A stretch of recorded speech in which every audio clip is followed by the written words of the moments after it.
नमो नमः मित्रों, संस्कृत जीवनों में आप सभी का स्वागत है।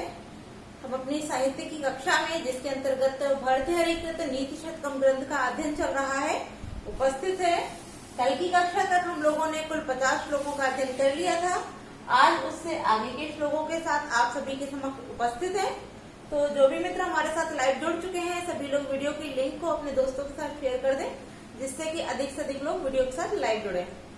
तो कल हम लोगों ने जो हमारा 50वां श्लोक था, न कश्चित् चंड कोपा नाम आत्मीयो नाम भूभुजाम होतारम अपि जुहान स्पृष्टो दहति पावका। इस श्लोक का अध्ययन तो कर लिया था, किंतु इसकी व्याकरणिक टिप्पणियां रह गई थी। तो आइए, वैसे तो इसमें कुछ ज्यादा टिप्पणियां नहीं है, किंतु जो एक दो टिप्पणियां हैं, आइए उनको देख लेते हैं। तत्पश्चात हमारे जो आगे के श्लोक हैं, इनका आरंभ करते हैं। तो जैसे कि कल हम लोगों ने श्लोक का अध्ययन किया था, इसमें बताया गया था कि जो प्रचंड कोप वाले राजा लोग होते हैं, उनका कोई भी अपना जन नहीं होता है, अर्थात उनके कोई भी आत्मीय जन स्वजन नहीं होते हैं। तो क्यों नहीं होते? क्योंकि जो प्रचंड अर्थात जो बात बात पर क्रोधी स्वभाव वाले राजा लोग होते हैं, पता नहीं उनको किस बात पर क्रोध आ जाए और वह अपने निकट जनों को या आत्मीय जनों को किस बात पर कैसा दंड दे दें, इस कारण से कोई भी उनके साथ मित्रता या उनके साथ आत्मीयता नहीं रखना चाहता है।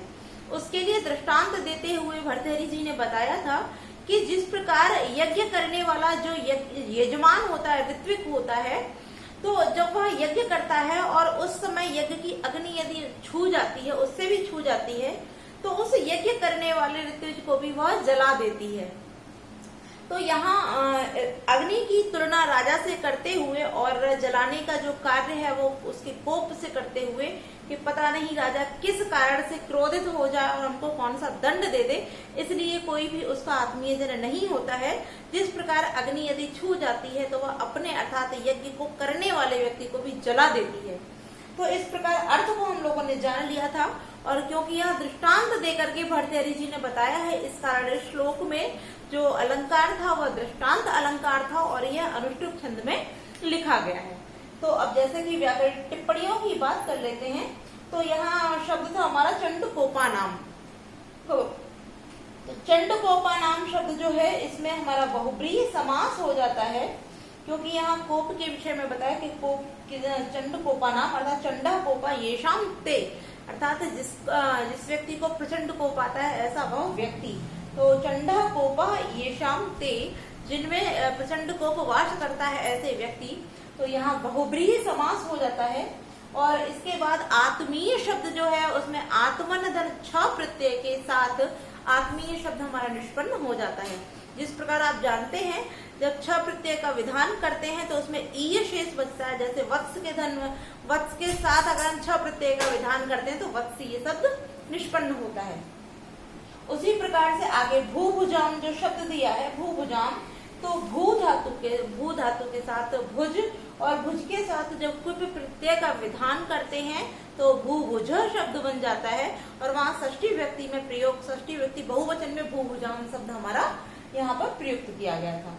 तो इसकी अतिरिक्त कोई ज्यादा टिप्पणियां नहीं, एक दो टिप्पणियां और हैं। जैसे कि होतारम शब्द की बात करें तो यहाँ पर होतारम जो शब्द है, हु धातु के साथ सानच प्रत्यय के विधान से होतारम शब्द निष्पन्न होता है।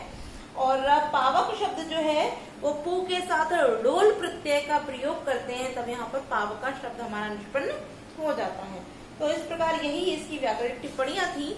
और अब हम लोगों का जो हमारे आगे के श्लोक है 51, 52 और 53, इन श्लोकों का अध्ययन आरंभ करते हैं। तो यहाँ जैसा कि आप देख रहे हैं, हमारा जो 51वां श्लोक है, इसमें जो अंतिम लाइन लिखी हुई है, सेवा धर्म परम गहनो योगिनाप्य गम्य, अर्थात यह जो है वह सूक्ति लाइन है, बहुत ही महत्वपूर्ण पंक्ति है। यह 51वें श्लोक की अंतिम पंक्ति। तो ये सूक्ति वाक्य है, इसको अंडरलाइन करके रखिए और ये बहुत इम्पोर्टेंट है। तो अब जैसे कि यहाँ इस पंक्ति में बताया गया कि सेवा धर्म, तो इस श्लोक में जो वर्णन किया है वो सेवा धर्म के विषय में ही बताते हुए वर्णन किया जा रहा है कि जो राजा या अत्यधिक धनवान लोग होते हैं, उनके जो सेवादार होते हैं, अर्थात उनके जो सेवा करने वाले व्यक्ति होते हैं, तो उनके लिए बताया गया कि सेवा करने वाले जो व्यक्ति हैं उनके क्या क्या विशेषताएं या गुण होने चाहिए, और यदि उनमें वह गुण हो होते हैं तब भी उनको किस किस प्रकार से उल्टा उलाहना दिया जाता है। और जैसा कि आगे बोला गया कि सेवा धर्म परम गहनो अर्थात अत्यंत कठिन है, इसको जानना योगियों के लिए भी असंभव है, अगम्य है, तो हम लोगों का तो समझना ही क्या। तो आइए देखते हैं भर्तृहरि चीज में क्या बताते हैं। तो पहले लिखा हुआ मौनाक मूकः, मौनान मूकः अर्थात मौन होने पर, मूक अर्थात गूंगा कहा जाता है। कि यदि जो सेवक व्यक्ति है जो अपने स्वामी की सेवा करता है, यदि वह अपने स्वामी के किसी बात का जवाब नहीं देता है तो जो उसका स्वामी होता है वो उसको गूंगा कहकर संबोधित करता है। यदि उसने कुछ पूछा और वहां अगर किसी कारणवश जो उसका सेवक है वह शांत रह जाता है, चुप रह जाता है, तब वहां पर जो उसका स्वामी है वह उसको गूंगा कहता है। कि मौनाक मूकः अर्थात मौन होने पर गूंगा कहा जाता है। प्रवचन पटु, प्रवचन माने बोलने में, पटु माने चतुरता होने पर, अर्थात बोलने में पटुता होने अर्थात चतुर होने पर। चाटुलो जल्पको व, चाटुल उन्मत्त, व माने अथवा, जल्पक बहुभाषी वाचाल कहा जाता है। और यहाँ जो चाटुल शब्द है तो कहीं कहीं यहाँ पर वाचक शब्द भी दिया है, तो आप लोग कंफ्यूज मत होइए, हो सकता है कि आपकी किताब में वाचक शब्द दिया है किंतु यहाँ चाटुल भी लिखा है, तो कहीं चाटुल और कहीं वाचक दोनों शब्द यहाँ पर प्रयुक्त हो जाते हैं।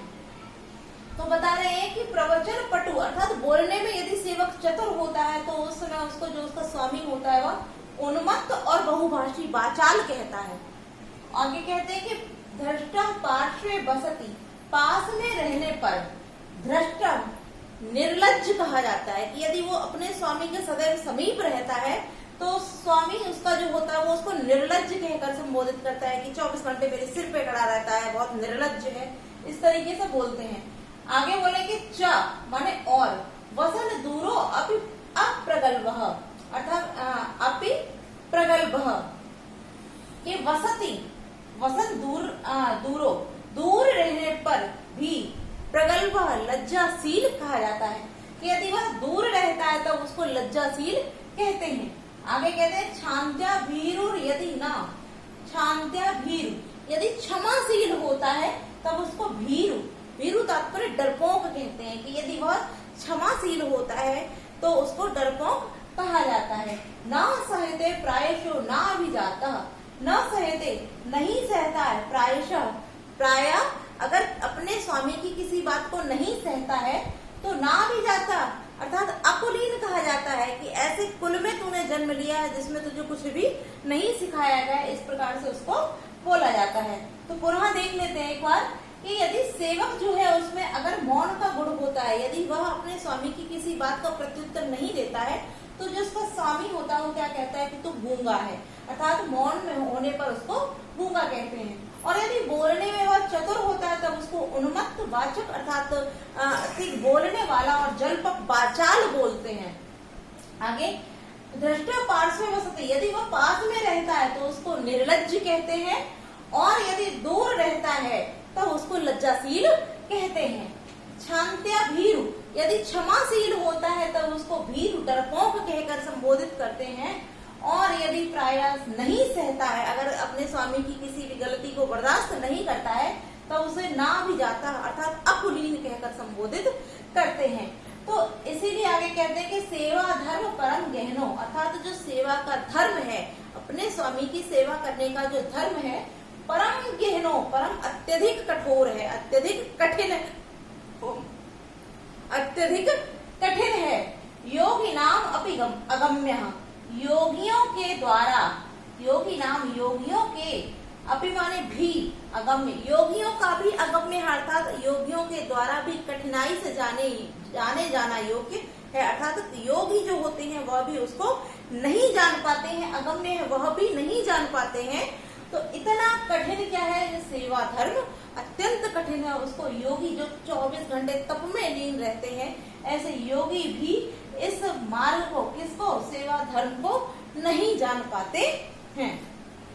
तो एक बार पुनः संपूर्ण अर्थ देख लेते हैं कि मौन होने पर मूक गूंगा, बोलने में चतुर होने पर उन्मत्त अथवा बहुभाषी, पास में रहने पर निर्लज्ज और दूर रहने पर लज्जाशील, क्षमाशील होने पर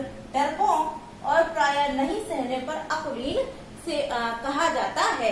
किसको? जो सेवक होता है उसको। इसीलिए कहा गया कि सेवा धर्म परम गहनो, सेवा रूपी धर्म जो है वो अत्यंत कठिन है, अत्यंत अगहन है। योगी नाम अगम्य, अर्थात योगियों के द्वारा भी यह जाने जाना योग्य नहीं है, अर्थात इसको नहीं जाना जाता है। तो इस प्रकार से हम लोगों ने हमारा जो 51वां श्लोक था, इस श्लोक का संपूर्ण अर्थ जान लिया है। तो अब इसकी जो व्याकरणिक टिप्पणियां हैं, श्लोक अलंकार जो है वो देख लेते हैं। तो जैसा कि अगर यहाँ अलंकार की बात करें तो इसमें क्योंकि बहुत ही बढ़ा चढ़ा के बात की गई, इसलिए यहाँ अतिशयोक्ति अलंकार है। और छंद की बात करें तो इस श्लोक में मंदाक्रांता छंद का प्रयोग किया गया है। अब जैसा कि मंदाक्रांता छंद है और यहाँ पर अतिशयोक्ति अलंकार है, किंतु यदि हम अगर प्रश्नों की बात करें, साहित्यिक प्रश्नों की बात करें, तो इस प्रकार से सर्वप्रथम तो यही बन जाता है कि सेवा धर्म परम गहनो कहा अगम्य, अर्थात किसके द्वारा जाने जाना योग्य नहीं है, अर्थात कौन इसको नहीं जान पाता है, तो योगी नाम अपी हो जाएगा। और इस प्रकार से भी प्रश्न हो सकता है कि सेवा धर्म का अर्थात सेवा धर्म किस प्रकार का धर्म है, तो क्या हो जाएगा? सेवा धर्म परम गहनो। और जैसा कि यहाँ पर अगर बताया जाए कि जो सेवक होता है इसके कितने लक्षण बताए गए हैं, तो उसको भी देख लेते हैं। जैसे मौन, प्रवचन पटु, धृष्ट, प्रगल्भ, शांत्या और अभिजाता, यहाँ पर 6 प्रकार के उसके जो गुण हैं उनके विषय में बताया गया है। तो अब देख लेते हैं इसकी व्याकरणिक टिप्पणियां। तो सर्वप्रथम यहाँ यदि हम संधि विच्छेद करते हैं तो मौनात धन मुंह का हो जाएगा। तो यहाँ पर जो है वो क्या हो गई है, वहां पर यरो अनुनासिको, अनुनासिको वा से यहाँ पर हमारी अनुनासिक संधि हो जाती है। और अनुनासिक यहाँ पर सवर्ण नहीं, अनुनासिक संधि ही होगी। तो यहाँ पर जो हमारा शब्द निकल के आएगा मौनात आ जाएगा, मौनात। तो आइए इसकी व्याकरणिक टिप्पणी भी देख लेते हैं। तो मुनि शब्द के साथ जब हम अड़ प्रत्यय का विधान करते हैं, अड़ प्रत्यय का, तो मौन शब्द बन जाता है। क्या बनता है हमारा? मौन शब्द। और जब मौन में हम सुआदि की उत्पत्ति करके पंचमी व्यक्ति लगाते हैं तब मौनात पंचमी एक वचन में मौनात शब्द बन जाता है, वही यहाँ पर प्रयोग किया गया है। अब हम देखते हैं जैसे आगे लिखा हुआ प्रवचन पटु, तो प्रवचने पटु, यहाँ पर जैसे कि हमारा जो नीत, निपुणा इत्यादि जो शब्द हैं, निपुण, पटु, चतुर इत्यादि शब्दों में सप्तमी तत्पुरुष समास हो जाता है। उसी प्रकार से यहाँ पर क्योंकि पटु शब्द दिया है तो प्रवचने पटु, प्रवचन में पटु, तब यहाँ सप्तमी तत्पुरुष समास हो जाएगा। आगे जैसे हम बात करते हैं, यहाँ पर जल्पकः लिखा हुआ है और यदि यहाँ चाटुल दिया है, लेकिन यदि हम वाचक शब्द की बात करें तो वाचक शब्द की जो वच धातु के साथ, उसकी टिप्पणी देख लेते हैं। वच धातु के साथ जब हम लोल प्रत्यय का प्रयोग करेंगे तो हमारा वाचक शब्द बन जाता है। और इसी प्रकार से जल्पक शब्द जो है वो जल्प धातु के साथ जब हम क्या करेंगे, लोल प्रत्यय का विधान करते हैं, तब यहाँ पर हमारा जल्पक शब्द निष्पन्न हो जाता है, जल्पक शब्द बन जाता है। तो इस प्रकार से इन दोनों की भी निष्पत्ति होती है। आगे और देख लेते हैं, जैसा हमारा अगला दिया है, आगे देखते हैं धृष्टा शब्द जो दिया है, धृष्टा। तो धृष्टि शब्द की बात करें तो ध्रस धातु के साथ, ध्रस धातु के साथ जब कित प्रत्यय का विधान करते हैं तब धृष्टा शब्द निष्पन्न हो जाता है। आगे हम देखते हैं वसन धन दूरोधन अप्य प्रगल्भ, तो यहाँ पर दूरोधन अप्य, तो दूरह धन अपि हो जाएगा, तब यहाँ विसर्ग संधि हो जाएगी। और अपिधन अप्रगल्भा, तब यहाँ पर हमारी यड़ संधि का विधान हो जाएगा। अब यहाँ अप्रगल्भा शब्द की बात करें तो अप्रगल्भा अर्थात न प्रगल्भा, तब यहाँ नए तत्पुरुष समास हो जाएगा। और आगे देखते हैं यहाँ लिखा हुआ छांत्या, तो छांत्या शब्द जो है वो छम धातु के साथ, छम धातु के साथ जब कितिन प्रत्यय का विधान करते हैं तो छांति शब्द बनता है, छांति। और तृतीय व्यक्ति में सु आदि की उत्पत्ति करके तृतीय व्यक्ति का जब प्रयोग करते हैं तो यहाँ पर छांत्या शब्द हमारा निष्पन्न हो जाता है। आगे देखते हैं कि यहाँ दिया हुआ भीरु यदि, तब यहाँ पर भी हमारी विसर्ग संधि हो जाएगी। नादन अभिजाता, तब यहाँ पर हमारी दीर्घ संधि हो जाएगी। और अभिजाता में यदि हम अभिजाता शब्द की निष्पत्ति की बात करें तो अभी उपसर्ग है, इसके साथ जन धातु है और जन धातु के साथ कित प्रत्यय के विधान से अभिजात शब्द निष्पन्न हो जाता है। बाकी का यहाँ पर भी देखते हैं, योगी नाम धन अपि अगम्य, तो यहाँ पर भी योगी नाम अपि अगम्य, यहाँ पर भी हमारी यड़ संधि का विधान किया गया है। और अगम्य शब्द की बात करें तो नागम्य अगम्य, यहाँ भी नए तत्पुरुष समास हो जाएगा। और यदि इसकी निष्पत्ति देखते हैं तो गम धातु के साथ यद प्रत्यय का विधान करते हैं तो गम्य शब्द हमारा निष्पन्न हो जाता है, गम्य शब्द बन जाता है। तो इस प्रकार से इस श्लोक की सभी व्याकरणिक टिप्पणियां हम लोगों ने देख ली हैं, जो महत्वपूर्ण प्रश्न बन सकते हैं उनको भी जान लिया है और अलंकार और हमारा जो छंद था उनको भी देख लिया है। तो आइए अब बढ़ते हैं हमारे 52वें श्लोक की ओर, आइए इसको जानते हैं।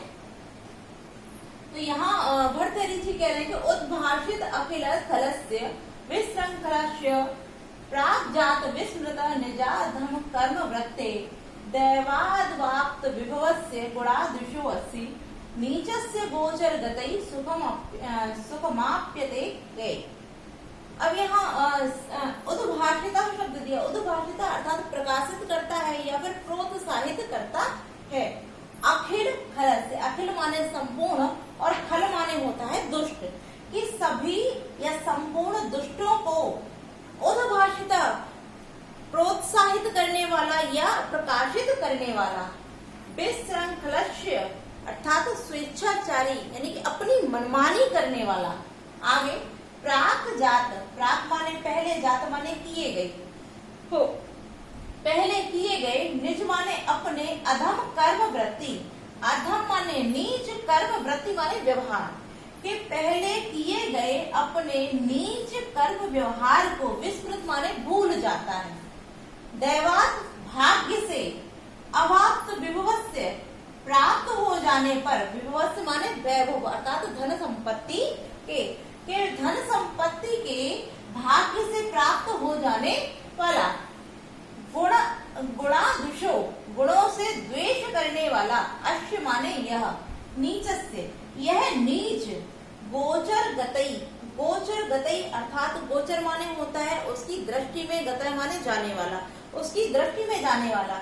अब यहाँ दृष्टि में जाने से तात्पर्य क्या है कि उसकी शरण में जाने वाला, तो यहाँ तात्पर्य है उस नीच व्यक्ति की शरण में जाने वाला, सुखम आप्यते, सुख को प्राप्त कर सकता है। कई माने कौन, अर्थात कौन जन, तो कौन जन ऐसे हैं जो नीच व्यक्ति की शरण में जाकर के सुख प्राप्त कर सकता है। अब वह नीच भी कैसा है तो उसकी विशेषताएं बताते हुए भर्तृहरि जी कहते हैं कि जो सभी दुष्टों को प्रकाशित करता है अर्थात प्रोत्साहित करने वाला है, कि जो सभी दुष्ट व्यक्तियों को प्रोत्साहित करता है। तात्पर्य अगर कोई दुष्ट है, गलत कार्य कर रहा है और उसके उन गलत कार्यों में जो व्यक्ति उसका सदैव समर्थन करता है, उसको आगे बढ़ाता है, उसको प्रोत्साहित करता है, ऐसा नीच व्यक्ति।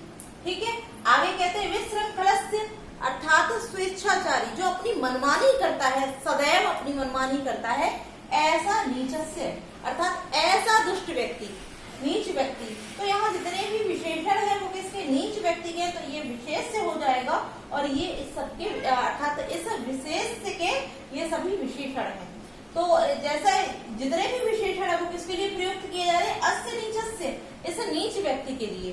तो दो विशेषताएं हम लोगों ने देखी, आगे देखते हैं कि प्राक जात विस्मृत निजाधम कर्म वृत्ते, पूर्व में किए गए अपने अधम, अधम तात्पर्य नीच, कर्म वृत्ति, वृत्ति माने व्यवहार, अर्थात पूर्व में किए हुए अपने नीच कर्म व्यवहार को क्या कर देता, विस्मृत भूल जाने वाला। कौन, अस्य नीचस्य, यह नीच व्यक्ति।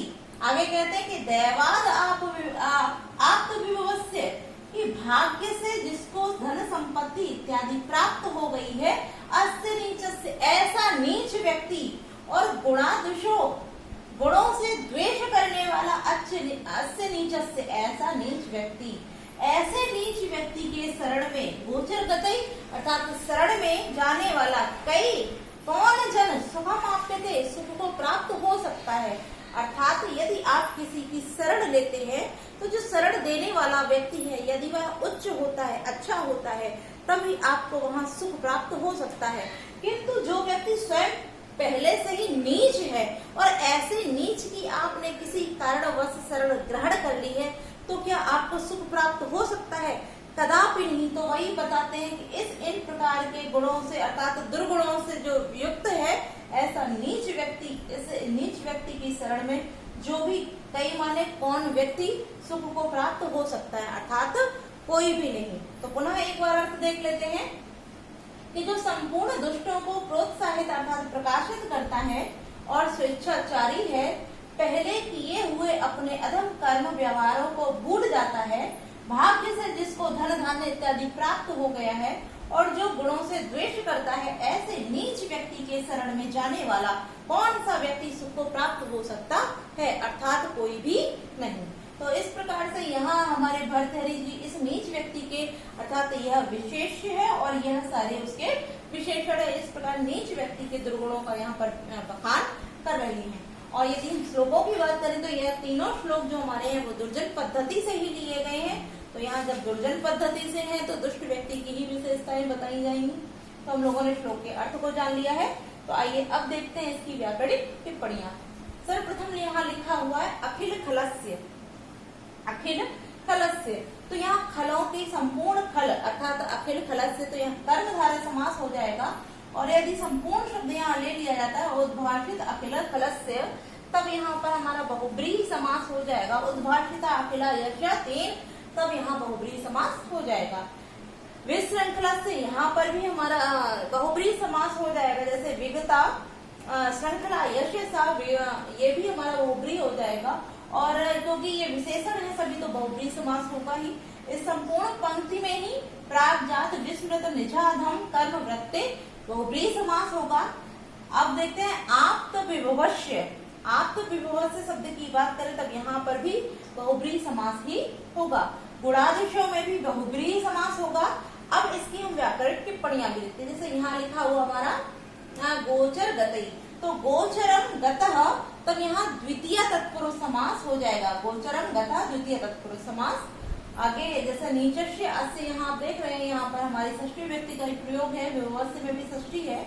और गुणादिशो अस्य, यहाँ पर विसर्ग संधि हो जाएगी। कई जो शब्द है यहाँ तृतीय विभक्ति है, अखिलस्य में भी षष्ठी व्यक्ति है, विश्रृंखलस्य में भी षष्ठी व्यक्ति है। तो ये सभी षष्ठी व्यक्ति में प्रयोग किए गए हैं। अब गोचरम गतः जो हमने बताया यहाँ द्वितीय तत्पुरुष, गोचरम शब्द जो है इसकी निष्पत्ति देख लेते हैं। तो गो शब्द के साथ चर धातु और चर धातु के साथ हम घ प्रत्यय का विधान करते हैं, तो गोचरम शब्द हमारा निष्पन्न होता है। और गम के साथ जब कित प्रत्यय का विधान करते हैं तो गतः शब्द हमारा निष्पन्न हो जाता है। तो अब जैसा कि हम देखते हैं देव शब्द की निष्पत्ति, तो देव धन अण प्रत्यय, अण प्रत्यय के विधान से यहाँ देव शब्द बन जाएगा। और पंचमी व्यक्ति का अर्थात सुआदि की उत्पत्ति करके जब हम देव में पंचमी लगा देंगे तब देवात शब्द हमारा निष्पन्न हो जाता है। तो हम लोगों ने व्याकरण टिप्पणियां देख ली है। अब यदि हम अलंकार की बात करें तो यहाँ पर हमारे काव्य लिंग अलंकार है। और छंद की बात करें तो यह वसंत तिलका छंद में प्रयुक्त किया गया है। तो 52वें श्लोक का अध्ययन कर लिया। अब हम बढ़ते हैं हमारे 53वें श्लोक में। तो आइए पहले इसका वाचन कर लेना, पश्चात इसके अर्थ को जानेंगे। आरंभ गुर्वी क्षयणी क्रमेण लघ्वी पुरा वृद्धिमताश्च पश्चात् दिनश्च पूर्वार्ध परार्ध भिन्ना छायेव मैत्री खल सज्जनानाम। अब यह जो श्लोक है ये वैसे तो संपूर्ण श्लोक ही बहुत महत्वपूर्ण है। और आपने यह जो इसकी अंतिम पंक्ति है छायेव मैत्री खल सज्जनानाम, इस पंक्ति को कई बार परीक्षाओं में देखा होगा।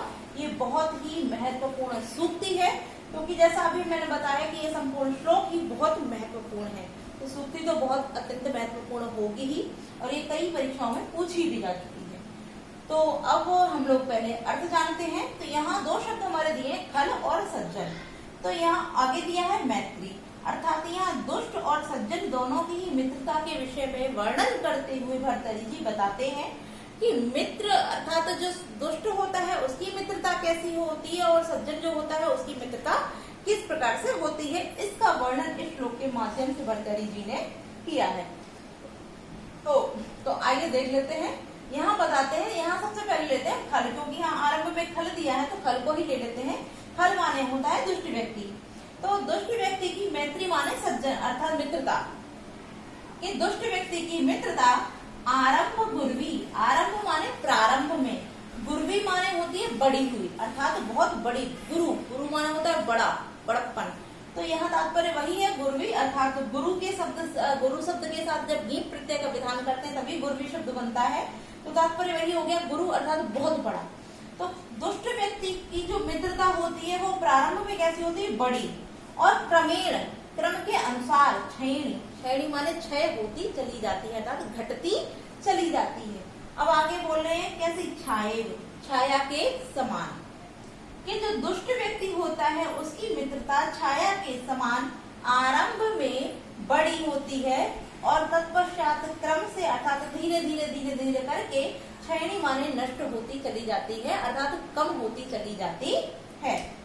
फिर बोलते हैं सज्जना नाम, सज्जनों की मैत्री माने मित्रता छाये, छाया के समान ही लघ्वी, पुरा, पुरा माने पहले, लघ्वी, लघ्वी माने लघु होती है, च माने और, पश्चात माने बाद में, और बाद में वृद्धिवती, वृद्धि को प्राप्त होती चली जाती है।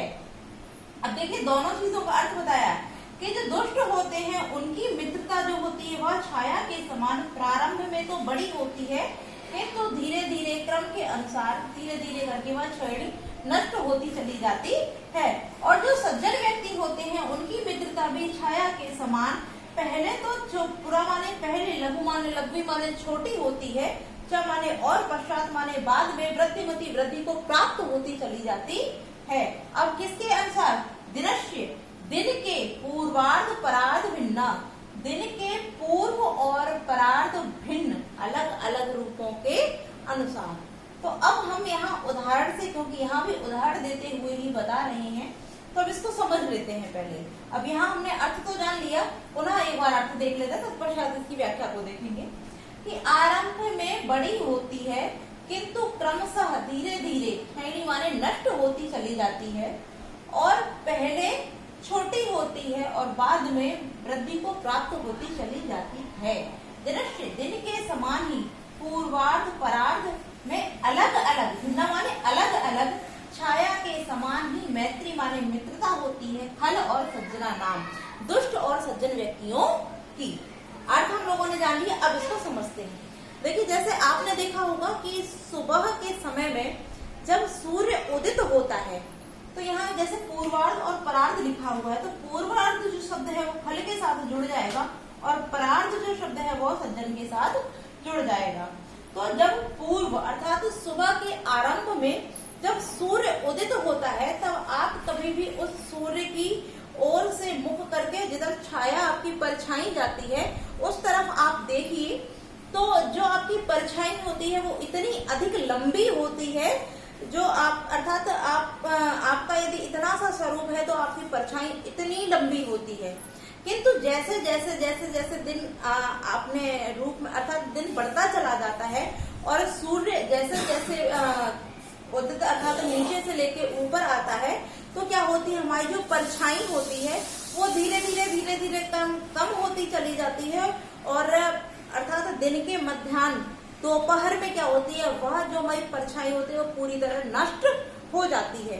तो उसी प्रकार से यहाँ दुष्ट व्यक्तियों की मित्रता को बताया जा रहा है कि जो दुष्ट व्यक्ति होते हैं वो आरंभ में जो मित्रता करते हैं वह छाया के समान ही होती है। कैसी, पूर्व, दिन के पूर्व भाग की छाया के समान ही आरंभ में तो बड़ी होती है किंतु क्रमशः धीरे धीरे उसका नाश हो जाता है। अब हम सज्जनों की मित्रता की बात करते हैं तो जो सज्जन व्यक्ति होते हैं उनकी मित्रता कैसी बताई गई है कि दिन के परार्ध पूर्व के बाद वाले भाग में जो छाया होती है, तो आप बाद के पश्चात देखिए जब दोपहर के बाद आप धूप में खड़े होते हैं तब आपकी जो परछाई होती है वो बहुत ही छोटी होती है, किंतु जैसे जैसे दिन ढलता चला जाता है उसी के अनुसार जो आपकी परछाई होती है वो लंबी होती चली जाती है, और दिन के समाप्त होने पर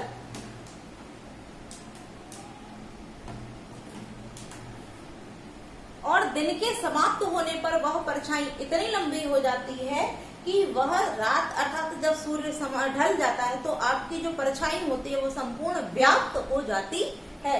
तो उसी के अनुसार बताया जा रहा है कि जो दुष्ट व्यक्ति होते हैं उनकी जो मित्रता होती है वो दिन के पूर्व भाग की छाया के समान प्रारंभ में बड़ी और क्रमशः नष्ट होती चली जाती है, और जो सज्जन व्यक्ति होते हैं उनकी मित्रता दिन के परार्ध भाग के समान पूर्वार्ध से भिन्न छाया के समान ही जो प्रारंभ में छोटी और बाद में बड़ी होती चली जाती है।